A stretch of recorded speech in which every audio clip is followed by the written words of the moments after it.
ठीक है ओके वाला ओकर बाद एगो गायक के फिर बोलामो दिलीप गोप जी ओकर बाद डांसर मन चाहिए कि नहीं बोलाओ नहीं ठीक है तनी देरी इंतजार करो लो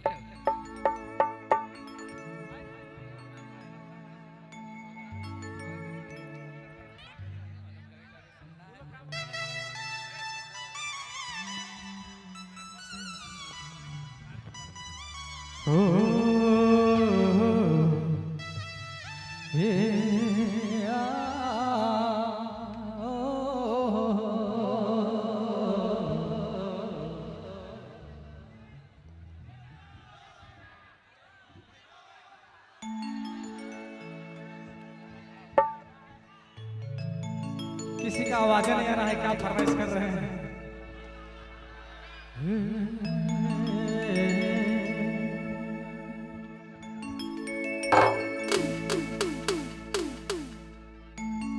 चलो एक पुराना गीत हो जाना चाहिए जो बहुत फरमाइश है भाई बनकर हमारे बुजुर्ग बनकर भी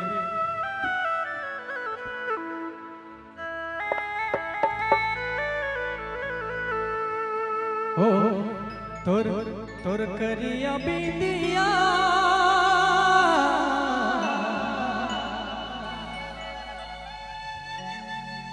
बड़ा सुपट दिखेला सुंदर रूप माझे झकामका करेला ए रानी तोरे बटे दिला भागेला रे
धन्यवाद। और अगला राउंड में भाई मन औलाद हैं। बहुत बहुत धन्यवाद। हाँ तो दिलीप दादा जल्दी से आई जा।